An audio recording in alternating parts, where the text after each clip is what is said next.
Good morning, good morning, good afternoon, good evening, good now, good wherever and whenever you are. My name is Ryan Erickson. I am here with the inimitable Niels Flagging, as we are often, Mondays, Tuesdays, Wednesdays, occasionally, at this point in a rather unpredictable rhythm, as this world tends to be unpredictable. Can we plan it? No, we cannot. No, we must sense and respond and do all that kind of wonderful, beautiful stuff that we as human beings love to do and improvise in the world. So, with that, welcoming everyone here today to this space and addressing or inviting the topic of that down below on the bottom of the screen, there is no status quo. And I tell you what, this has been something that has been breaking my brain for a long time, since almost ever since I came into the work of the BetaCodex, read 42 and Niels and your stuff. This idea, like, my God, if there's no status quo, what does that? What is now? What is what was, and how can you have change without the idea of a status quo? So that was the energy that came with me and kind of going into this theme today. So as kind of setting the stage, I would now like to go over to you to kind of welcome you here. So kind of just kind of went crazy there for a moment. So hello, Niels. How are you, and where are you, and when are you? Hello, Ryan. Good to meet you again today. I just arrived back from Brazil. And yes, I came a little bit late to our studio here today. Yes, glad that you started without me in a way. I mean, when we started this series of videos, I think we wanted to do it every Monday on the same time. And of course, that would never work out, right? So, and you briefly mentioned this. We moved to this moving schedule thing. We attempt to do a session per week, and the time and hours can move. And we think this is more reality, more adaptive and more reality robust and so on. Yeah. So today we will talk about the status quo myth, which is not the myth of the band, or the band is not the myth. The band is good. Rocking all over the world. Isn't that the band? I had never heard of the band before, so I have to come. I had not. I've seen them live. They are legendary. They are really great. Oh my God. Are they British? Which is why you've never heard of them? I'm not sure. Are they British? I think so. I'm not sure. As Germans, sometimes we do not know, is Nicole Kidman British or American or what? And she's Australian, of course. But Status Quo, the band, I think it must be British if you have never heard of them.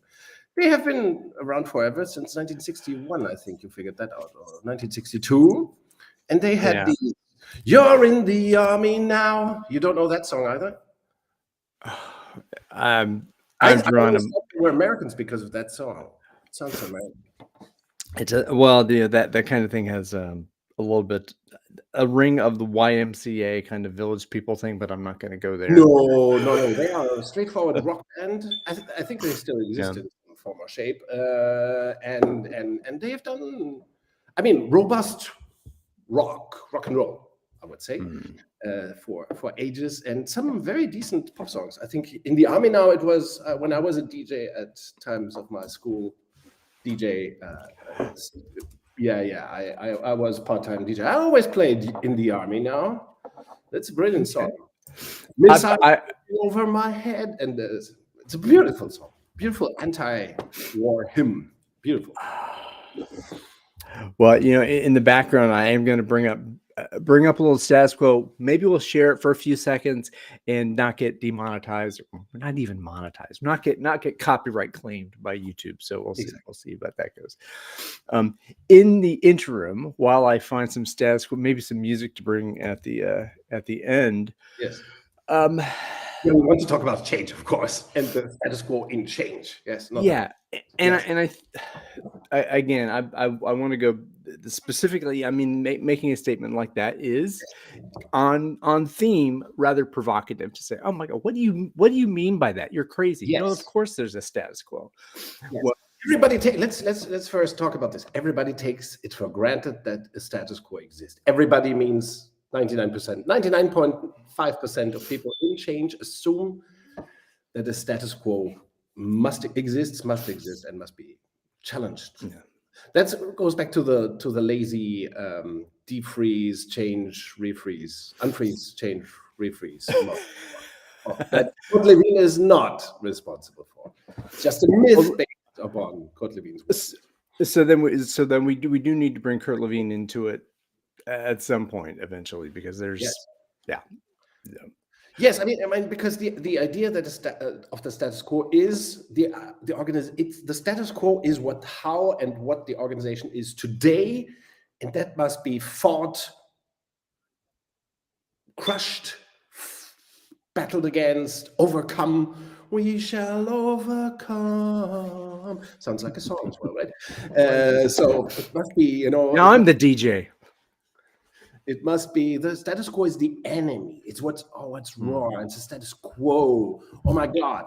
And so we really take it for granted. Of course, I took it for granted as well. When I'm not even sure when the idea came to me that a status quo could not exist, of course. But if you look at philosophy, it has a lot of philosophy in it to claim that there is a status quo, a way things are. It's the way things are around here. Culture is also, all this culture myth that we discussed in another episode is also related to that, right? It's culture. The culture tells you what to do. It's a status quo. It's fixed. Yeah. Totally. Okay. Well, of course. The fact that maybe it is the fact that it's fixed, right? Because I mean, this when reading the article, that kind of popped me into that. I mean, we're talking about a living system, right? So, yes. Anything that is fixed in a living system is dead. Right. I mean, so that's kind of the idea. Yes. If there were a status quo, the organization would be dead. That's a great first thing, right? So, all right. So the idea of something that is status quo equals dead, and we as change practitioners are talking about intervening in an organization made up of organisms, a living system. That's what we're talking about, something that is constantly changing. In which people with their communication participate. A social system in which living beings, borrowing in a way their communication to the organization, make the organization exist through their communication. Yeah. And then we assume that the status quo is the starting point of the change. You have a North Star, a vision, a mission, a goal, a target, something like that, right? You have it here, and then there's a status quo, and you compare the things, and there is a gap. All these languages, of course, very entrenched. We have to review the dominant language to course understand the myth again, right? So the status quo is the starting point, that there is some kind of aim or goal or vision or North Star thingy, and there's a gap, and we do a gap analysis, and that's usually the change, right? And then you think that you get somewhere. Of course, all these, and then you plan, and then you plan the change and implement the change, right? And then you can plan and implement the change. So that's change management as we know it, and it must be true, right? Because we learned it. It must be. All about that is wrong. Every single philosophical concept idea, and it's full of concept ideas, right? For example, you reach a better state by overcoming the status quo and by implementing a plan. That's highly philosophical, right? It's highly it's Newtonian philosophy, like a machine. There's a machine. The mechanistic view, right, as opposed to mechanistic materialistic. Then, of course, some stuff is added to that. A little group of people analyzing the status quo and understanding it can overcome it. So then you get to further change management concepts, right? Like managers can do it, little teams or groups or core groups also can do it by themselves and so on. It just needs to be implemented. People will follow a plan. Then there you will have resistance to change, which we talked about already, I think, as well, which doesn't exist, but you will have it in this concept. You will have it. So yeah, all kinds of unholy consequences. The status quo. It's really a key cornerstone of traditional change management, and total bollocks, as I would say. Well, and that is soon. And this again, one of the ahas that came when I read through the article the first time. Again, I read through it again recently. The article, it's up there that we say, dude. This one, the No Status Quo article, linked in the YouTube comments and in there. Yes. The idea of constructivism, that each individual person constructs their own realities all the time based on what is observed and felt, and that is true for each individual, which means that if those small group of folks at the top of an organization decide what is real and decide what ought to be real in the future, then of course it's right, and it takes no account into the lived realities, the perceived realities, the actual experience of those who are under them, right? So that we're talking about that traditional mode. Well, okay, so thinking of that, well, everyone has, in a sense, their own current state, right? What is my living state? And I don't know, how do you? I guess this is terminology, right? Because now you and I understand, and that we have this agreement that, oh, there is no status quo. The status quo means that it's dead versus living.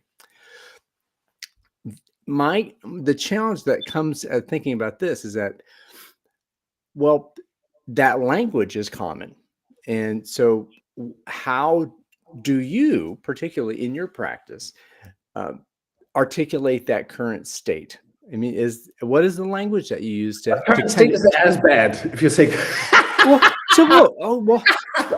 okay. Subjective reality. Perfect. That's much better. Current state, there is status quo, current state, that's the same. It's interesting, right? That it's hard to. Beautiful question, by the way, right? How do we just pick another language? But it's important, not first of all, but it's also important, I think, to understand that the language here expresses beliefs, philosophies, attitudes towards change. So it's not just a linguistic problem, as some people would say, or semantic, which is even worse. It's not a semantic thing at all. We're not doing science of language here. We're doing practicalities of language and expression and thinking.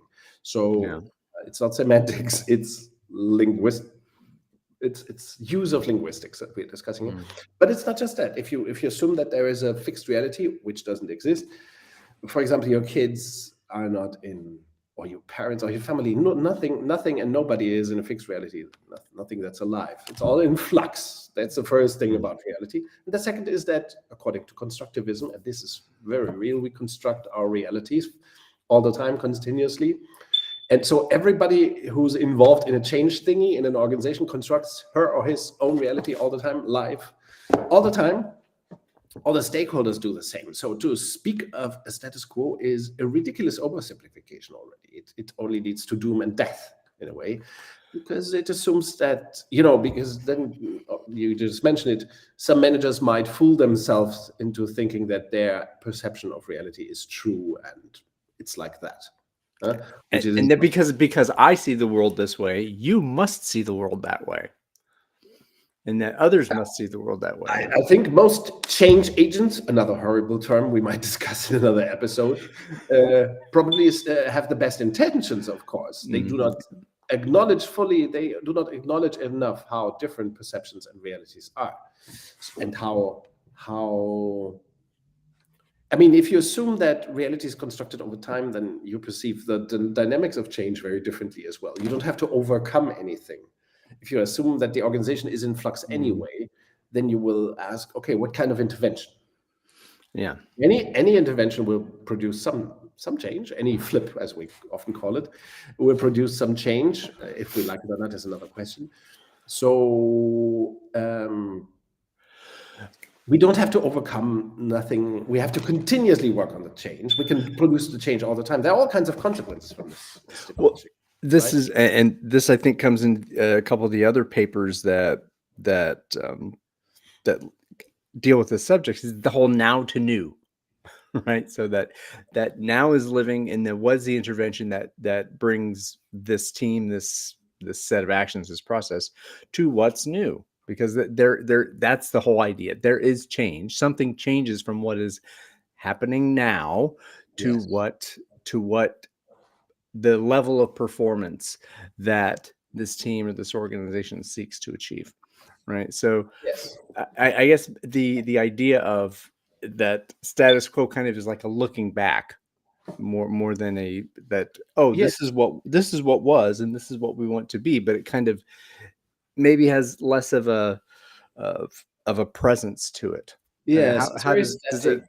very oversimplifying to begin with. It gives you the idea that there are, mechanistic mechanics at play and not emergent dynamics. So it assumes all kinds of things and it's one of these. But I think you asked a beautiful question at the beginning. What kind of opposite vocabulary do you have? Well, stuff like emergence, momentum, intervention, socializing, Direction. building. Direction. Direction. I try to avoid that term. Interesting that you bring Well, it up. not as a verb, but as a noun. That there's a if we are doing something now, current process, whatever, then the new is somewhere else or something else or some other. I wouldn't say a state now. Again, I'm figuring some other set of actions. Yes. So that in the system. Yes. Look, but I would think not so much of direction. Interesting, very interesting. I think this is the kind of research we want to do in the network as well, right? I would bring up other words like intent, for example, Yeah. or shared intent, or whatever, right? So intent is much more interesting than direction, because can you really say that BetaCodex is a direction, a set of principles? I mean, the BetaCodex compared to the Alpha Codex, does that give you direction, or does it give you intent and principled thinking, or whatever, or reflection, discourse? All these things are very important, I think, in the change vocabulary of the beta organization, of beta transformation, of a modern contemporary attitude for change. Interesting, but direction, we can put that on the to think about more list. Yeah. Well, I guess think of We don't have to agree, of course. Well, yeah. Well, the idea of motion, the idea of Motion, beautiful. Paul motion, momentum, and that kind of thing. And that's what we're thinking in direction. I'm trying to unwind from the language to make sure that me and that we can articulate to those who are unfamiliar with this idea, who may be seeing this in whatever future they are in. Yes. Yes, we are inviting, with this conversation, we are inviting everybody to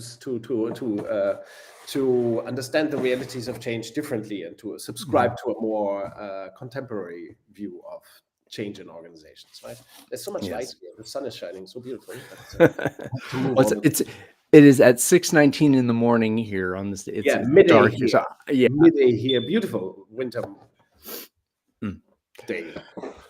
Yeah. So yes, by the way, this would be a vocabulary of change. That would be a beautiful little research subject as well for BetaCodex network white paper. Contemporary vocabulary change. Well, this is, you have the list of distinctions. Yeah. Also, which is great. I mean, maybe that again, we're each episode we think of 3 other episodes to kind of put into there. Yeah. So, what is the distinction between status quo and the present? Yes, and it's very, very understood. But of course, let's go into the basics again, maybe a little bit. The status quo vocabulary, or the word, the term status quo suggests there is a crystallized reality, right? And it is not. It's crystallized only in the way that people think about organization in alpha mode, command and control mode. That is crystallized in a way, but the reality of the organization is really, really in flux. Yeah, and that's not a dream or an esoteric thought. Yeah. The reality is in flux, wobbling all the time, and the perceptions also. So we have two spheres of wobbling, and Even the even in alpha. perception of reality. So there's three wobbling spheres, so to speak. Okay, I missed the third wobble because I wanted to come back and say that the fact that if we take that wording off the table, that the fixed change, then what is, to describe the current the activities, the tune that's playing in alpha, right? The alpha tune, right? Whatever.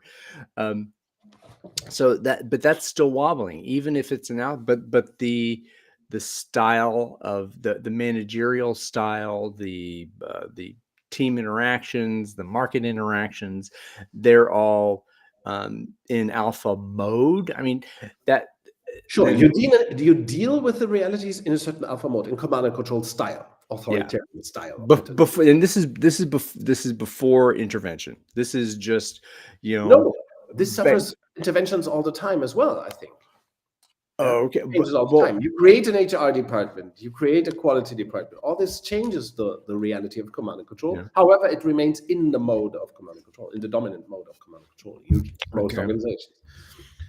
And even the way we approach change in command and control organizations is based on command and control thinking. You assume command and control thinks about change. So that's the beauty of alpha organizations perpetuating themselves. I mean, they have an enormous stability, which should not be underestimated, right? Command and control thinking produces beautiful stability. It's also and terrifying and destructive and humanity defying, but it is beautifully stable. It has a logic in itself, which can be controlled. Things are fixed somehow, so we can control them, steer them, coordinate, dominate. It's the illusion of stability. Maybe beautiful illusion of stability. It's beautiful. Which recommend it to anybody who's suffering from too much reality. Detach yourself from reality. Start a command and control organization. Well, this is very, and maybe this, I think this is on point, because the term, this VUCA term, came into use. This volatility, uncertainty, complexity, ambiguity, and by the U.S. military. Again. Yes, exactly, by the U.S. military, and that if you think of that as each of them as polarities, right? So VUCA is this description or whatever it is, that this, okay, reality is all these things: volatile, uncertain, complex, blah. And the polarity is volatile to stable. That there's an idea that we want to take this volatile environment and help it become more stable, possibly, or that the past was stable, now it's volatile. We have to reduce complexity. When I hear that, it gives me the creeps. It shows so much ignorance, right? It pops out everywhere again. We need to reduce the weather. I have to reduce the nothingness of life. Kill it. It's a Terminator philosophy of looking at the world. Reducing complexity. Right. So complexity is aliveness. Living systems are complex, produce complexity, and of course respond to complexity. And this status quo idea is of course complexity ignoring as well, right? It ignores that things are alive and in flux, and that we perceive them, that there is no reality, no one reality, but that there are multiple realities. So each person we meet, like the two of us, we do not have the same reality. We do not see reality. I mean, that's why we always say we don't have to agree, right? Yeah. Because we have so many. We live in two different worlds. Two people live in two different worlds naturally. We have different contexts, different environments.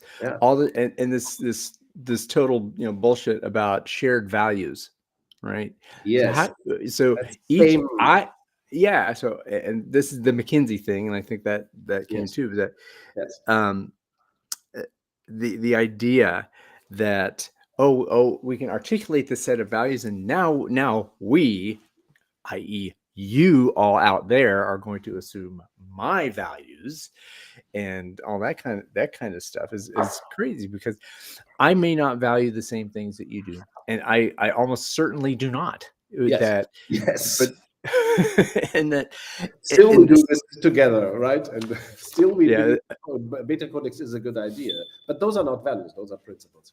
Yeah, yeah. exactly. So, But the whole value sharing, value sharing, value whatever management, it comes from, again, from a philosophy of domination, control, yeah, and it's Orwellian, really. The idea to your agree. values are wrong. Yeah, yeah. It comes from this idea that we must subdue people to a set of beliefs or values. Yeah? So many dystopian. It's like this. The Circle. There was this Tom Hanks movie, The Circle, Hmm. Yeah. about the diabolical Silicon Valley tech companies. Very much Oh like that, right? yeah. We have family. Uh, we share the same. No, we don't. Even in families, people do not share the same values. Not at all. Hmm. They just agree that family is a great thing and that we need to have some solidarity.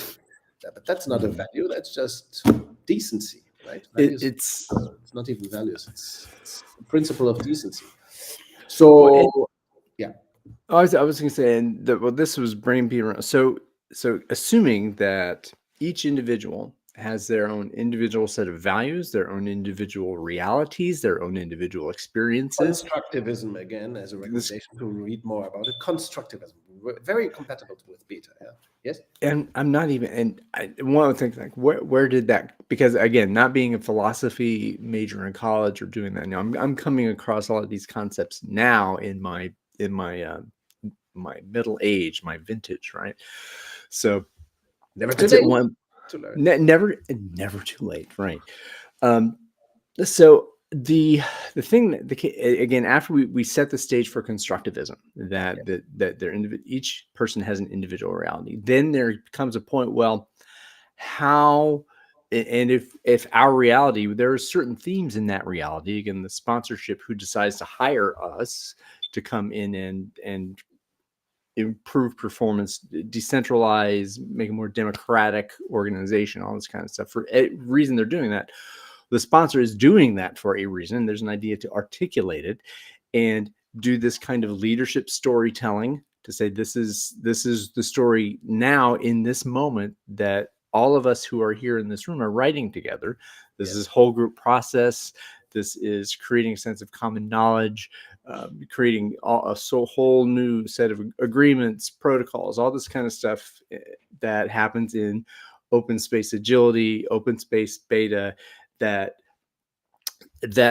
intervention mechanism, that again, that you discovered and Dan kind of put together, is that the not the only way, a great pattern of coming to this sense of, I know that you know that I know that you know, this common knowledge, is with open space technology and these large group processes. And that open space isn't the only one, Mhm. Yes. that I think, how does an organization engage with complexity, engage with the individuals who are there, uh, acknowledging constructivism? So, and that's where open space beta comes in, and all the flips. And So open space, you're totally right. And an open space. I mean, we're both in love with the open space meeting approach, open space technology, and I think it's a great way to show. And this is what the mystical part in open space, I think, is that regardless of what you do during an open space, you come out differently and kind of frustrated and enthused and all of these things, and changed, transformed. It's very yeah, powerful. And why is it so powerful? Because it beautifully makes every participant aware that there are subjective realities which are different for everyone. The whole format visualizes this subjectivity, right? yeah. The choice of topics, the choice of where you are, the choice of you are being made aware of how you can contribute, where you can contribute, and that you are free to contribute or not, which is a contribution as well. So you cannot get out of this game of meeting other people's realities. I think that's very open space is maybe the most effective, let's say, meeting format, in that way, that it makes you incredibly aware of the different realities and how they're constructed at the same time. So we become aware of the realities and their construction process. Yeah. It's very powerful, right? It's like a systemic meeting in a way that beautifully depicts as well that there is. If you have ever been at an open space, I think it's more difficult to believe in the status quo, because you notice that everything there is in flux. You yourself and the others, Mhm. and how you communicate, collaborate, agree, disagree, socialize. All this. It's a beautiful example of the no status quo existing. And I think And- whenever we work with managers, of course, they are always shocked at this realities,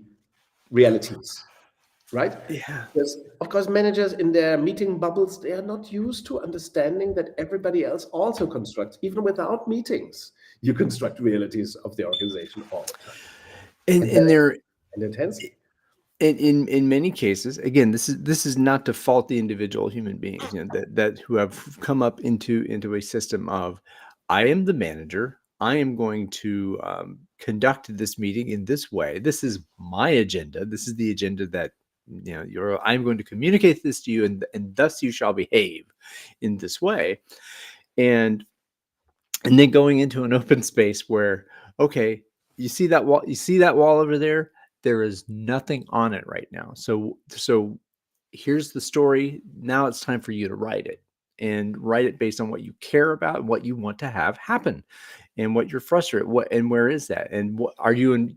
You're going into the center of the circle saying, I think the supply chain process between location A and location B is crap, and that something needs to be done about it. If you want to talk about that, go over here at this time.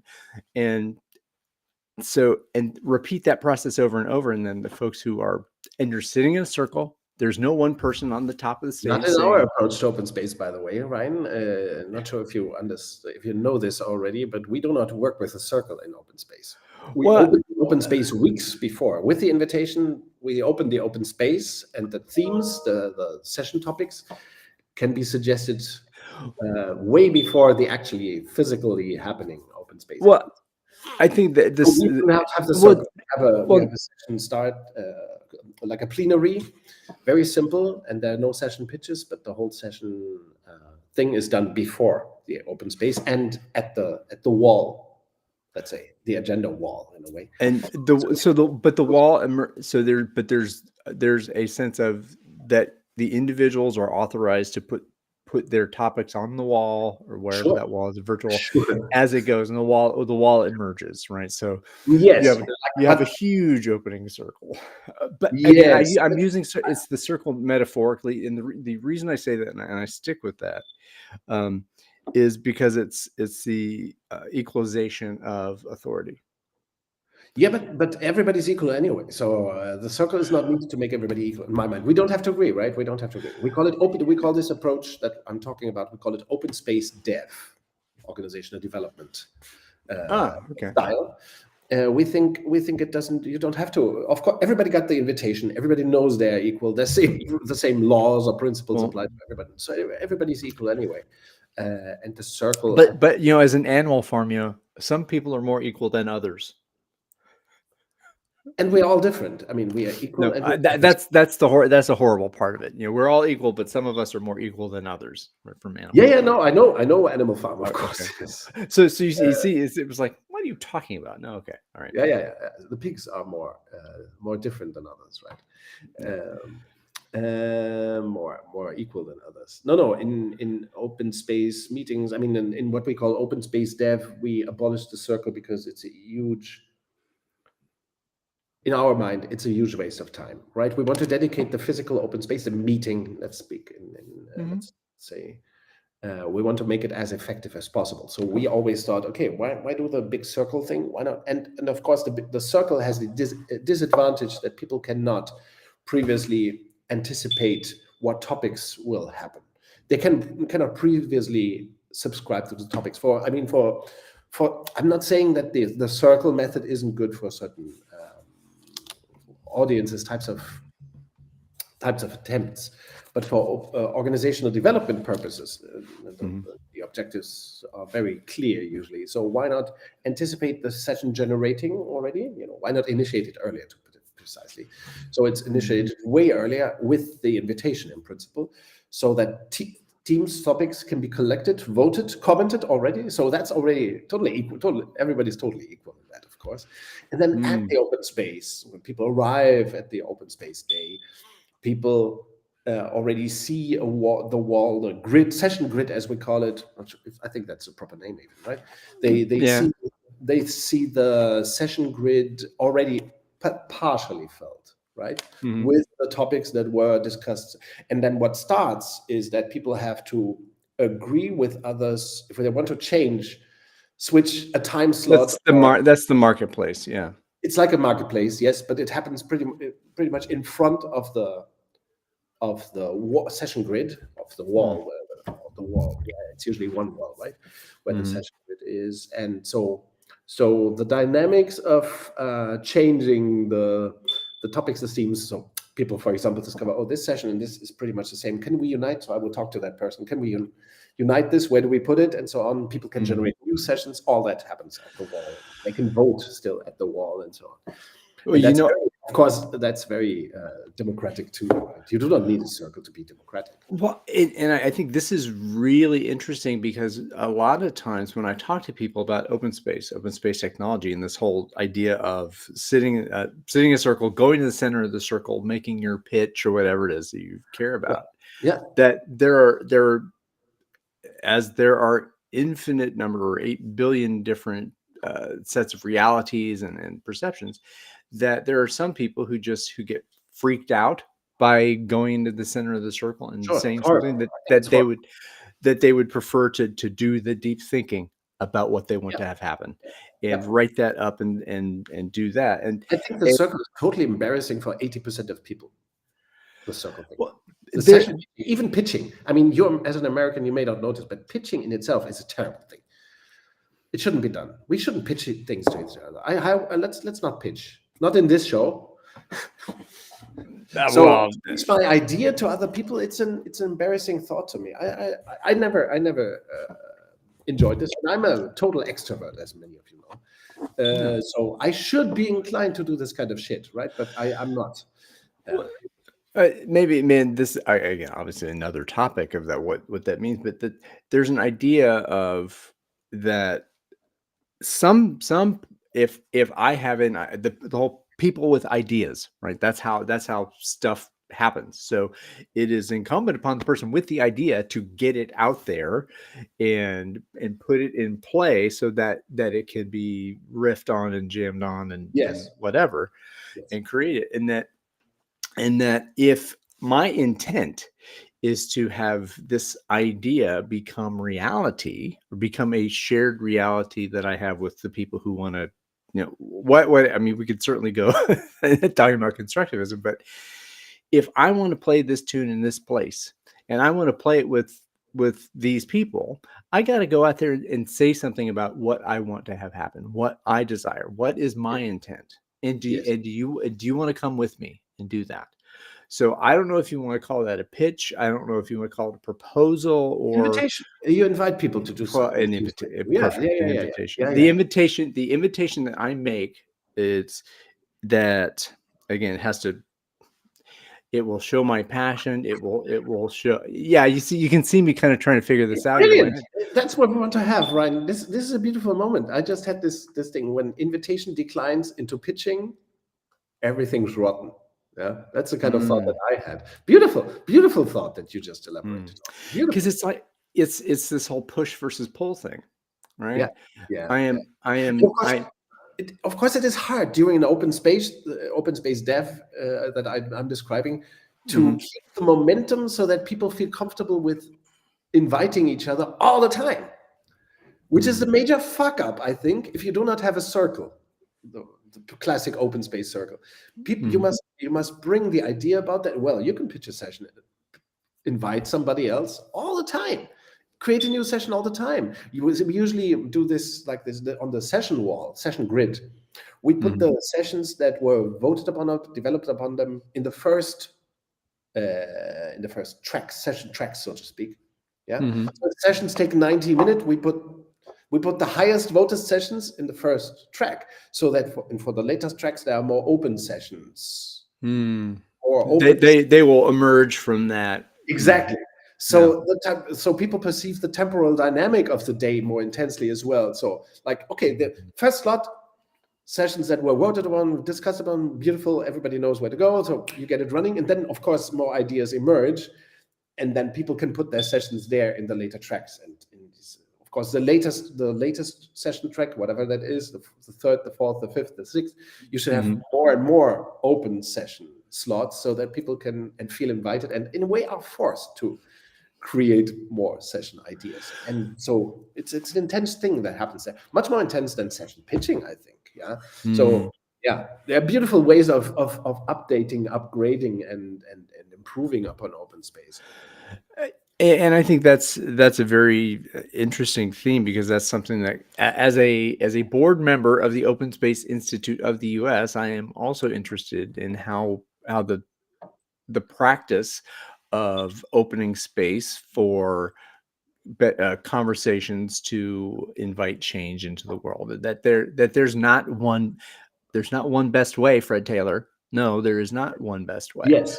Especially, of course, in the age of the internet, we might ask, why not open the space before the open space?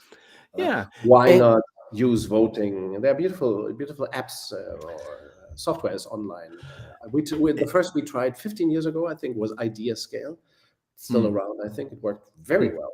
But we have often done this physically, the kind of the session proposals with our clients, when the client has a main side, a main production side, or a main headquarters or something, where we put the session proposal grids or walls on site, and they can make the suggestions on paper and vote on the paper with dots or whatever voting system.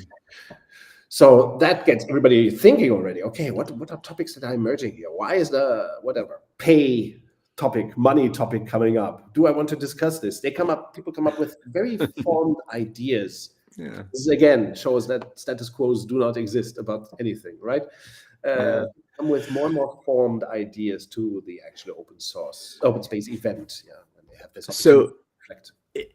This getting back to the status quo idea, there's the point where an executive has never heard of the BetaCodex, has never heard of you or me or any or what the fuck is this? And then they think about it. Oh, all right, I want this to happen because this seems very interesting to me as a value proposition that I really, really want. Yeah. Okay. So then the process of the story that reach out to you, the story. Here's the story I want to tell. What does a beta transformation look like, right? With open space beta, and we talk about the components, right? We're talking about open space beta now, and that what is a cell structure design? What are we talking about? How do we measure performance in decentralized systems with relative targets? And what we have talked about, not maybe here, but there is this qualification period. I like to call it the tilling of the soil, right? So we're creating this environment that is providing the information through the qualifications that will grow the knowledge that will be, and what I'm trying to put the things together here that we're talking about, that if the space is opened, how is the space opened by the sponsor, and what are the activities that happen prior to the first open space? And I think that's an interesting thing. I think that's a nut that will help others say, oh, here's how this stuff happens. It feels like, oh my God, the status quo is so fixed that entrenched. Right. So again, you can make up whoever you want to, some character, and find not so all names will be changed to protect the innocent. But how does that? What is that first discussion like when an alpha executive, has that here's mine now, right? What do you say to that? To a client, an executive? Yeah, to a client. Yeah, so a Oh, client okay. executive. Ooh. That was a very long question. I apologize. No, I like that. I like that, and it was a very good question. And I think you would have to say more specifically what the person in question would say. But one of the things that relates to today's topic is as well when the question's gone up, when do we start? I always reply the same to my clients. I always say, you're already starting. You're not done yet, but Yeah. and there is no done in a way. There's perpetual beta, but no, we do not need to kick off anything. There is no status quo. There's no kickoff. There are no milestones. You already started. Now the question is, do you continue?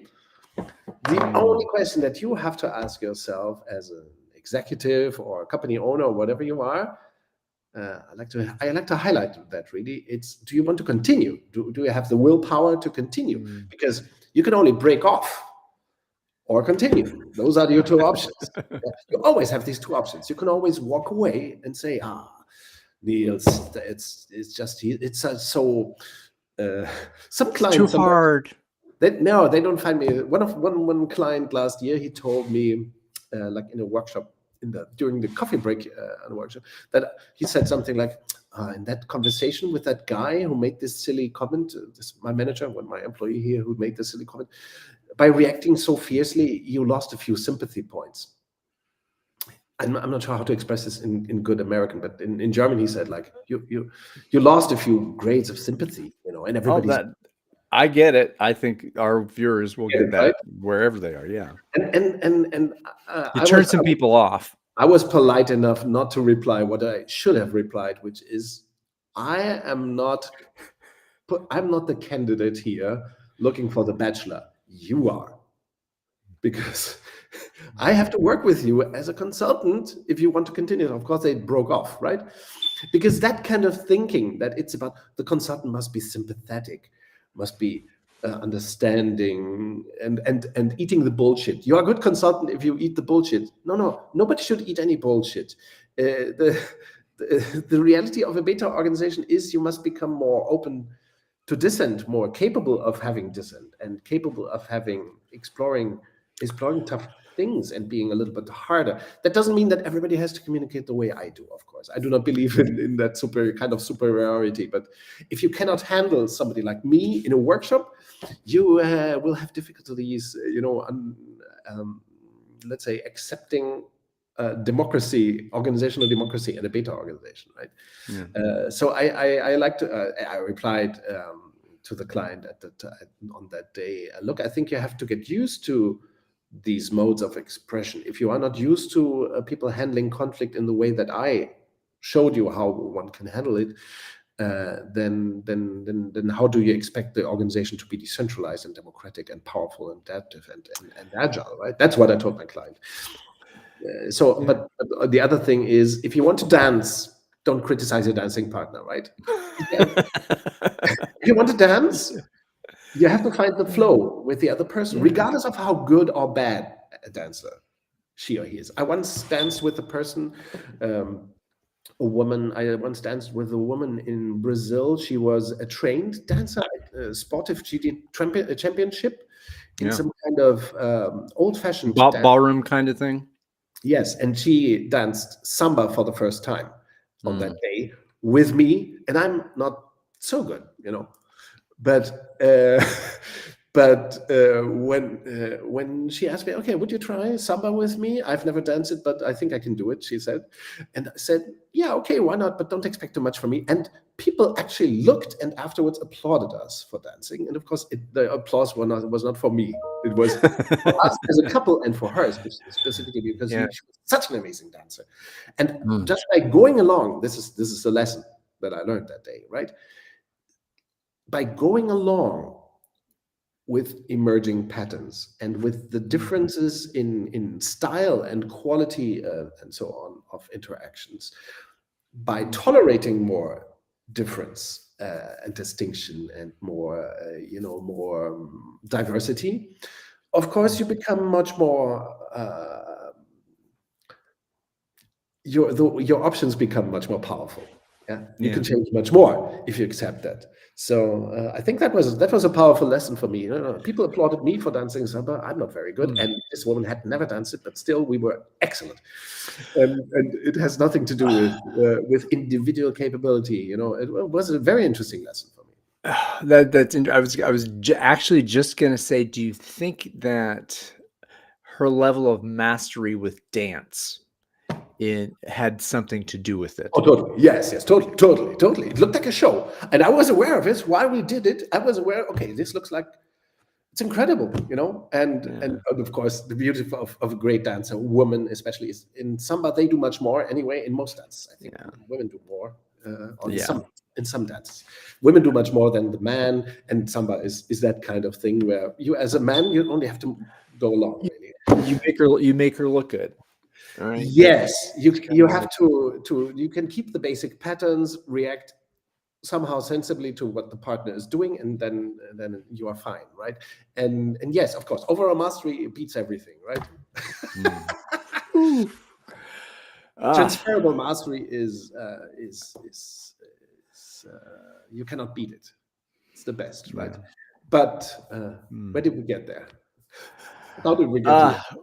I think we're a couple things. There was the client conversation, and I think when you started talking, my recent reading deeper into Peter Block's work, what it is to be when you're a consultant, there's that it's important to state what you want, and to be unafraid to be in that conversation, and that transparency in that contracting phase, that very first bit, that this is me, this is my role, this is your role.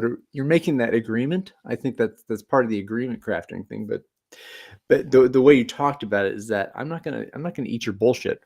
Well, that sounds like a pretty bold statement to give to a client, but that's stating who we are. I mean, and that also, you also mentioned dissent, which is huge, and I think that's is one of the 6 conversations, right? Yes. And that's Peter Block. For those of you who aren't familiar with him, this I think it came from the book, the Community book, with the 6 conversations. Which is came wonderful. from it. Yes. Community by Peter Block. Beautiful book. Very. Yes. So there are, so I was just that idea. That's how we got there, talking about the client conversation and inviting dissent, and I'm trying to think how that necessarily. Oh, the relationship to the status quo is that there's a person who gets the bright idea after seeing a video like this, or talking with you, or talking with me, or talking with Silke, or Valeria, or Ugo, whoever it is who is in, or Peter, who's in this place among the many. They get the idea, and that at that moment, that's kind of a flip. That's that first flip. I think. Our colleague Ernst Weichselbaum from Austria, he describes the present moment. He says every encounter between humans is a nowness, from which multiple futures part or emerge, right? Or they are the multiple futures are really consequences of the nowness of every human encounter. So in every nowness, in every moment of encounter, we construct possibilities for futures. For futures. I which is a beautiful totally way of imaging the consequence of constructivism. If you look at it, that of every encounter changes the world, constructs something new, opens up new possibilities for new futures that wouldn't have existed without this moment, without this nowness. So in a way, this shows beautifully why every conversation is a holy moment, in a way, or an important crucial moment in time. Oh man. because without it you cannot. And I do not mean it in a faith-based or religious sense, but it's it's where sacred. The production of the futures happens. Yes, so it's I think a very helpful way of understanding that stuff like status quo, kickoff milestones, North Star futures. Mm, That's really nonsense. It's really bogus, right? You don't need a North Star. You just have to construct reality in every moment, in every nowness. If you use the nownesses, don't worry about North Stars. You do not need direction, mm. right? But if you communicate in the here and now with intent, of course there will be direction. Surely there will be direction, not necessarily the one you expect, or you will not move in the same direction afterwards, the parties that encounter. Yeah, Ernst Weichselbaum also says this: the smallest unity is three. Two people and their communication and their connection, their linkage. The smallest unity is three, not one person, Wow. but always three. This again, this is probably a potential topic number 4 from today. I think this idea of unity versus uniformity, Yes. right? And I think that Yes, it's that very intimately connected. Beautiful. Yes, thank you.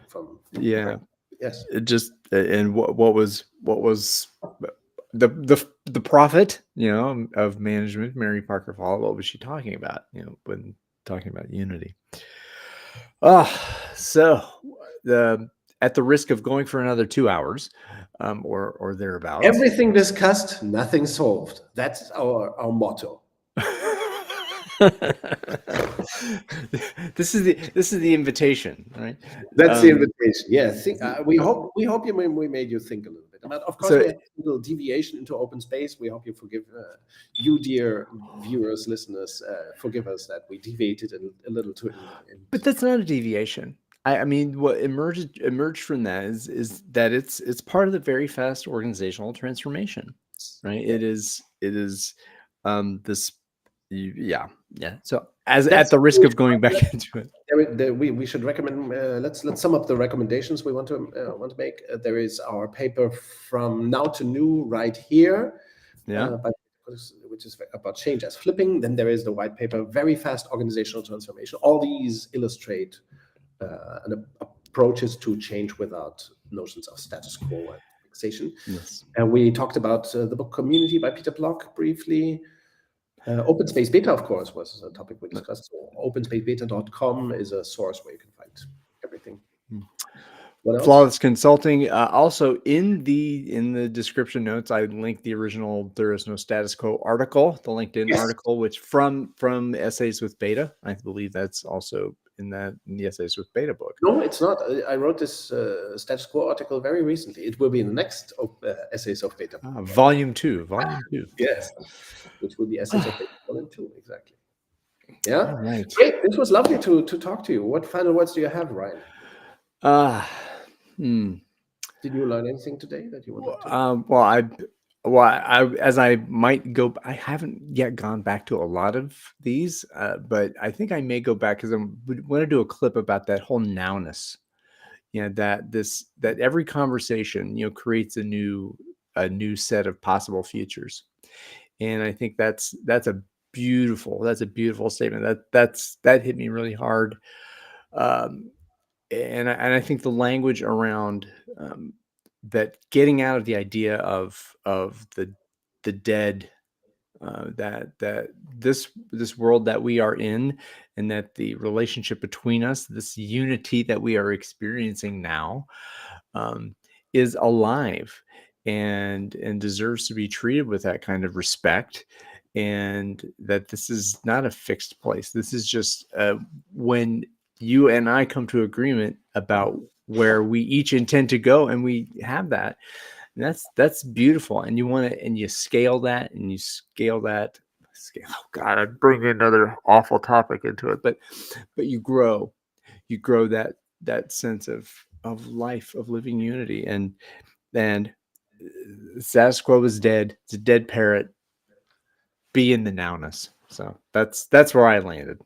Where did you land? Thank you. Thank you. No, I'm just amazed by what you just said. Beautifully expressed. I can only applaud to it. Thank you. Great. Right. We have. I might say we are for one of the following sessions we will have